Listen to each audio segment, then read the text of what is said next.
ಇಷ್ಟೊಂದು ಕಪ್ಪು ನಿಜವಾಗ್ಲಿ ಒಂದು ಸುಗ್ಗಿ ಹೋದ್ರು ಆಯ್ತಿರ್ಲಿಲ್ಲ ಅನ್ಕೇಳ್ರಿ, ಆ ತರ ಮಾಡಕ್ಬಿಟ್ಟಿದೀನಿ ಇವನಿಗೆ. ಎಲ್ರಿಗೂ ನಮಸ್ಕಾರ. ನಾನ್ ಬಂದು ಎಲ್ಲಿದ್ದೀನಿ ಅಂತಂದ್ರೆ ಯಾವ್ದೋ ಇದು ಕಾಲೇಜು ಕೇರ್ಪುರಂ ಇಂದ ಒಂದು 5-6 ಕಿಲೋಮೀಟರ್ MVJ ಅಂತ ಬಂದು ಕಾಲೇಜ್ ಹೆಸರು.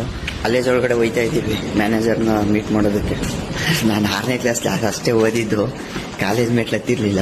ಇವತ್ತು ಬಂದು ಕಾಲೇಜ್ ಮೆಟ್ಲು ಹತ್ತಿದ್ದೀನಿ ಕೆಲಸ ಮಾಡೋಕ್ಕೆ. 3 ದಿನದಿಂದ ಇವನು ಕೆಲಸ ಮಾಡಿಸಿ ಫುಲ್ಲು ಸುಸ್ತು ಮಾಡ್ಸಾಕ್ಬಿಟ್ಟಿದ್ದೀನಿ. ನಾನು ಮಾಸ್ಕ್ ಯಾಕೆ ಹಾಕೊಂಡಿದ್ದೀನಿ ಗೊತ್ತಾ? ಮೊದಲೇ ಇದು ಕಾಲೇಜು, ಹುಡುಗಿರೆಲ್ಲ ಇರ್ತಾರೆ, ನನಗೇನೋ ಒಂಥರ ಮುಜುಗರ ನಾಚಿಕೆ ಆಯ್ತದೆ ಅನ್ಕಲ್ರಿ, ಅದಕ್ಕೆ ಮಾಸ್ಕ್ ಹಾಕೊಂಡ್ಬಿಟ್ಟಿದ್ದೀನಿ. ನೋಡೋ ಹೆಂಗಿದ್ಯಾ, ಇಷ್ಟೊಂದು ಕಪ್ಪು ನಿಜವಾಗ್ಲಿ ಒಂದು ಸುಗ್ಗಿ ಹೋದ್ರು ಆಯ್ತಿರ್ಲಿಲ್ಲ ಅನ್ಕಲ್ರಿ, ಆ ತರ ಮಾಡಕ್ಬಿಟ್ಟಿದ್ದೀನಿ ಇವನಿಗೆ. ಎಲ್ಲ ಹುಡುಗಿರೇ ಇರ್ತಾರಲ್ಲ, ಎಲ್ಲಿ ಮುಖ ನೋಡ್ತಾರೆ ಅಂದ್ಬಿಟ್ಟು ಇವನ್ ಮುಖ ನಾನು ಆಯ್ತಿಗೆ ತರ ಮಾಡ್ಕೊಬಿಟ್ಟವೆ. ಹುಡುಗಿರವ್ರೆ ಅಂತಂದ ಖುಷಿಲ್ ಬಂದೆ, ಒಂದ್ ಮಾಸ್ಕ್ ಇಲ್ಲ. ಹುಡುಗಿರ್ ಅನ್ಕೊಂಡ್ ಯಾರೇನು ಸ್ಕ್ರಾಪ್ ನನ್ನ ಮಗ ಕರೆಕ್ಟ್ ಅವನಿ ಕೆಲ್ಸಕ್ಕೆ.